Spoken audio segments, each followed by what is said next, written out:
আপনি কি Google Ads এর জন্য সঠিক কিওয়ার্ড খুঁজে পাচ্ছেন না? আসুন, আজকের এই ভিডিওতে আমরা দেখে নিই একটি Google Ads এর জন্য কিভাবে সঠিক কিওয়ার্ড খুঁজে বের করতে হয় স্টেপ বাই স্টেপ। তো শুরুতে আমাদের ক্লায়েন্টের বিজনেসের আ এক্সাক্ট গোলটা আমাদের বুঝতে হবে। যে তার বিজনেসের গোল কি হচ্ছে লোকাল সার্ভিসের জন্য, প্রোডাক্ট বিক্রির জন্য নাকি লিড জেনারেশনের জন্য। তো যেহেতু আজকে আমরা একটা ই-কমার্স বিজনেসের আ কিওয়ার্ড রিসার্চ করব। তো সেইজন্য তার এক্সাক্ট গোল হচ্ছে প্রোডাক্ট বিক্রি। তো আসুন আমরা দেখে নিই যে হচ্ছে Google এর যে নিজস্ব টুলস রয়েছে কিওয়ার্ড প্ল্যানার, সেই কিওয়ার্ড প্ল্যানের মাধ্যমে আমরা আ কিওয়ার্ড রিসার্চ করব। তো শুরুতে আমাদের ক্লায়েন্টের থেকে আ তার ল্যান্ডিং পেজের URL টা নিতে হবে। তার বিজনেসের মাদার কিওয়ার্ড, কিছু মাদার কিওয়ার্ড ক্লায়েন্টের কাছ থেকে চেয়ে নিতে হবে এবং কম্পিটিটর আ ওয়েবসাইট বা ল্যান্ডিং পেজ।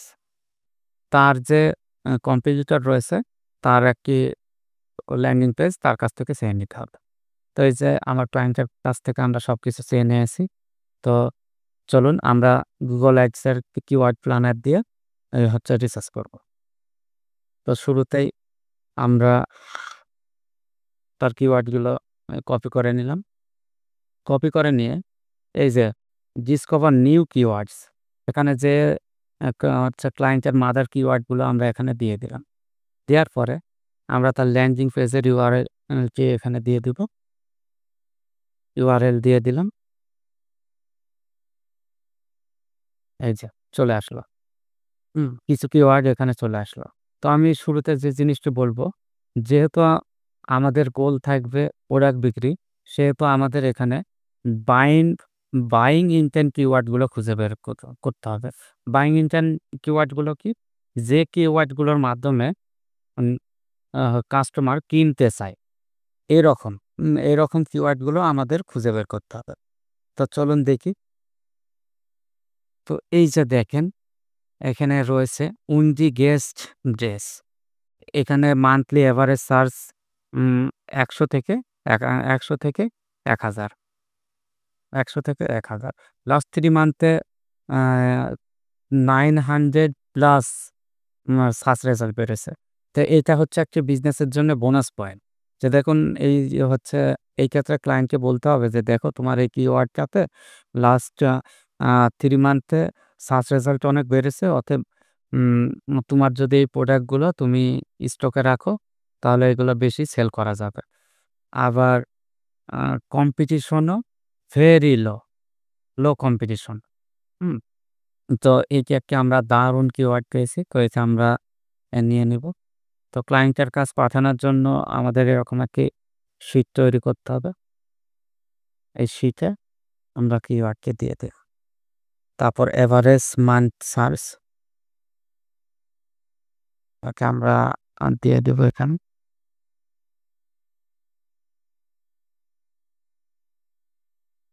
কম্পিটিশন কেমন আছে? কম্পিটিশন লো, কম্পিটিশন লো।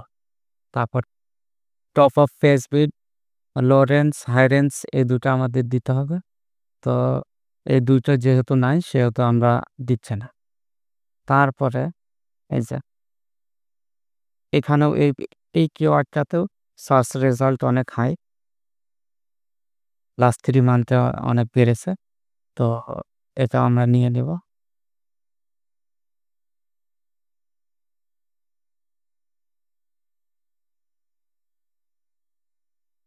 এটাও লো, এটাও লো। আচ্ছা। তারপরে আবার দেখি এই যে প্রোমোটেস। তারপরে এই যে মেক্সিডেজ ইন USA। হুম? মেক্সিডেজ ইন USA। এটার হচ্ছে কম্পিটিশন এই যে হাই। কম্পিটিশন হাই, কিন্তু এটা একটু হচ্ছে আ উম বাইং কিওয়ার্ড। দেখুন যে হচ্ছে সে এই ড্রেসটি USA খুঁজতে চাচ্ছে মানে কি সে কিনবে। তো এটা আমরা দিই। আচ্ছা। সার্চ ভলিউম, সার্চ ভলিউম ১০ থেকে ১০০। সার্চ ভলিউম কম হলে সমস্যা নেই। যেহেতু আ এখানে আমরা দেখা যাচ্ছে যে প্রোডাক্টটি কিনতে পারে। আচ্ছা, গেল। তারপর রয়েছে এই যে প্রোমোটেড ২৩, এই যে হাই, লো, এখান থেকে আমরা ফিল্টার করে নিতে পারি। ফিল্টারে কম্পিটিশন, এই যে টপ টপ অফ পেজবি, হাই রেঞ্জের দেখি আমরা। হাই রেঞ্জে আমরা অ্যামাউন্ট দিই $1 এর মতো।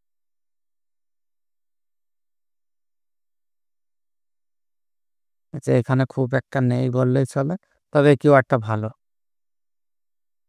ট্রেড ডেসেস, এই যে আমরা এটা কপি করে আমাদের শিটে নিয়ে নিব। আমাদের শিটে নিয়ে নিচ্ছি। এই যে ১০০ থেকে ১,০০০ প্রতি মাসে সার্চ রেজাল্ট। কম্পিটিশন হাই, কম্পিটিশনও লো আছে এখানে। Competition low, competition low. Top of page with 0.28, এটা একটা খুব ভালো।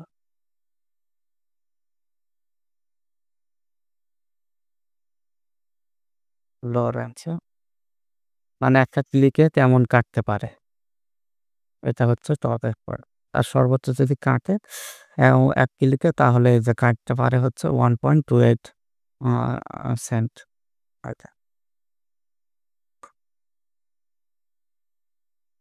আচ্ছা। তারপরে আমরা ফিল্টার দিয়ে আমরা এক্সক্লুড অডিটটা এখান থেকে দিয়ে দিই।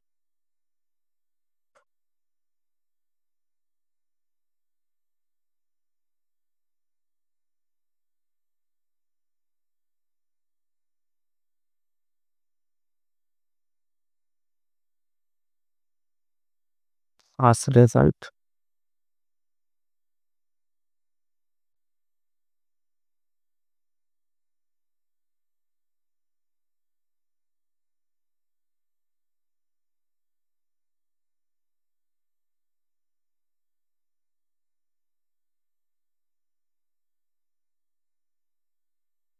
এছাড়াও যেহেতু সার্চ ভালো আছে আমরা এটা নিয়ে নিচ্ছি। আচ্ছা, আমরা এখানে নিয়ে নিব। নিয়ে নেওয়ার পরে সার্চ রেজাল্ট নিয়ে নেব। কম্পিটিশনটা নিয়ে নেব। কম্পিটিশন কেমন? Competition low range.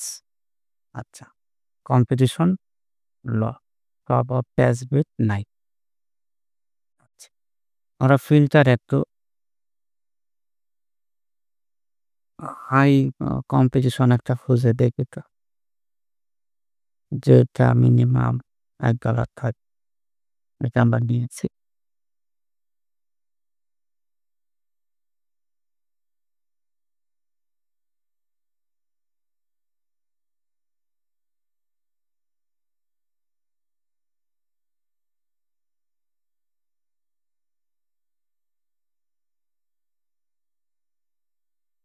এখান থেকে আমরা বিভিন্ন কিওয়ার্ড ফিল্টার করে আমরা বেছে নিতে পারবো। ঠিক আছে? তারপরে এখানে আবার কিছু অপশন আছে। যে এই যে আমরা যে আ কিওয়ার্ডগুলো আমাদের পছন্দ হবে, সেগুলো আমরা এখান থেকে ক্লিক করে এই যে ad group, new ad group, ওই এড গ্রুপ নেম হিসাবে আমরা দিতে পারি, বড ম্যাচ হিসাবে করতে পারি। এগুলো আমরা করতে পারি। তো এখন আমরা করব না। আমরা কিওয়ার্ড দেব। তো এই যে লং টেল কিওয়ার্ড, হুম? এই যে লং টেল কিওয়ার্ড হলে কি হয়? যে এখানে বাইং ইনটেনশনটা কি হচ্ছে অনেক ভালো থাকে। হুম, বাইং ইনটেনশন সবথেকে ভালো। যে হচ্ছে যে কিওয়ার্ডগুলো লং টেল কিওয়ার্ড, সেখানে সিপিসি কম। সিপিসি কম কিন্তু ইনটেন্ট বেশি। ইনটেন্ট বেশি থাকে। ঠিক আছে? তো আবার অনেকে কোয়েশ্চেন করে থাকে যে আমি কতগুলো কিওয়ার্ড নিয়ে আ গুগলে রান করব। তো আ গুগল কখনো বলেনি যে হচ্ছে তুমি এতগুলো এক্সাক্ট কিওয়ার্ড দিয়ে তুমি অ্যাড রান করো। আমার ক্ষেত্রে যদি মনে হয় যে আমার এই বিজনেসের জন্য ৫০ টা কিওয়ার্ডই বাইং ইনটেন্ট আছে, সেক্ষেত্রে আমি ৫০ টা ব্যবহার করতে পারি। কোথাও যদি ১০ টা কিওয়ার্ড আমার কাছে খুব স্পেসিফিক মনে হয়, আমি ১০ টা দিয়েও অ্যাড রান করতে পারি। তো আবার যেহেতু আমার এই হচ্ছে ইয়েতে লো কম্পিটিশন কিওয়ার্ডগুলোই একটু বেশি। তো সেই ক্ষেত্রে দেখা যাচ্ছে যে এখানে টপ পেজে যাওয়ার চান্সটা বেশি। আর যে কিওয়ার্ডগুলোতে কম্পিটিশন হাই থাকে সেগুলোতে ইতিপূর্বেই দেখা যাচ্ছে আ কিউ Google Ads রান করছে। তো সেই ক্ষেত্রে কি করতে পারি? আমরা শুরুতে লো উম কম কম্পিটিশনের অ্যাডগুলো দিয়ে আ অ 1 to 3 উইক অ্যাড রান করব। দেন নেক্সট আমরা হাই কম্পিটিশন কিওয়ার্ড গুলো ব্যবহার করব। এক্ষেত্রে কি হবে যে আমার এই যে প্রিভিয়াস হিস্টোরি, পারফরম্যান্স এগুলো বৃদ্ধি পাওয়ার জন্য সেক্ষেত্রে আমরা অ্যাকচুয়াল টপ পেজে আমরা ইজিলি উম যেতে পারবো, যা চান্সটা বেড়ে যাবে। তো সিম্পলি Google Ads এর এই কিওয়ার্ড প্ল্যানার এর মাধ্যমে আমরা অনেক সুন্দরভাবে কিওয়ার্ড রিসার্চ করতে পারি। তো সাথেই থাকুন।